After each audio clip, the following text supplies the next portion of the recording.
A aplicação ou não da justa causa, que é o desligamento do empregado por uma falta grave, é um dos temas mais polêmicos, controversos e difíceis de se identificar dentro de um ambiente de trabalho, principalmente dentro dos setores de RH. O risco de se aplicar uma justa causa de forma indevida é uma indenização muitas vezes alta na Justiça do Trabalho, principalmente em ações em que se busca não só a reversão da medida, como a indenização por danos morais decorrentes dessa aplicação mal sucedida e de forma equivocada. O artigo 482 da CLT prevê uma série de situações em que a justa causa pode ser identificada nos contratos de trabalho. No entanto, a mera identificação dessas situações não permite que os setores de RH, o empregador, de uma forma geral, aplique a justa causa de forma imediata, porque é necessário que sejam observados requisitos outros que não apenas a identificação da falta grave do empregado. Por exemplo, temos aqui a proporcionalidade, que é exatamente a identificação da falta e a punição de forma proporcional daquele ato.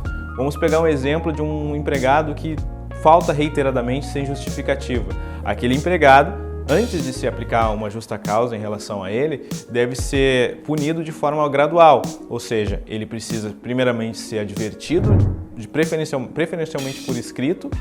Posteriormente, se ele reiterar o comportamento faltoso, ele deve ser punido de forma, vamos supor, uma suspensão de 1 ou 2 dias, reiterando uma punição um pouco maior, e só então, permanecendo aquela conduta faltosa, ele deve ser desligado por justa causa, justamente para que ele tenha a oportunidade de corrigir o seu comportamento faltoso e que não haja necessidade de um desligamento tão grave, de uma forma tão abrupta como é a justa causa.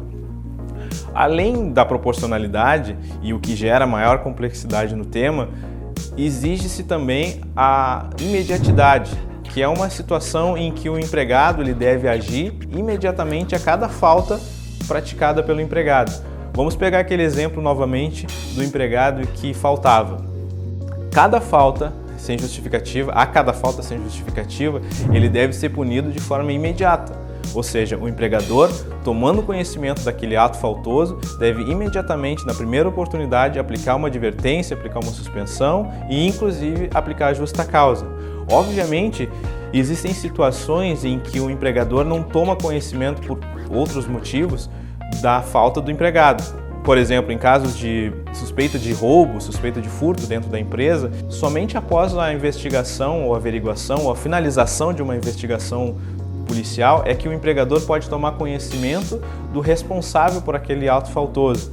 E a partir desse momento, ainda que passem meses do ato em si, que o empregador pode aplicar a justa causa. Portanto, além da proporcionalidade, além da graduação de penalidades, exige-se também a imediatidade, ainda que ela leve meses, mas no primeiro momento em que o empregador tome conhecimento do responsável do ato faltoso, ele deve aplicar sob pena do que nós chamamos de perdão tácito, que basicamente é perdoar o ato faltoso e tornar aquela penalidade, ainda que aplicada posteriormente, nula perante a Justiça do Trabalho e consequentemente, a justa causa pode ser considerada também nula e reversível em uma eventual ação trabalhista. Portanto, ainda que inicialmente pareça simples a aplicação de uma justa causa, é interessante e importante que o empregador busque auxílio de profissionais da área trabalhista no sentido de que se evite condenações futuras, inclusive com indenização por danos morais diante de uma mal-sucedida aplicação de justa causa.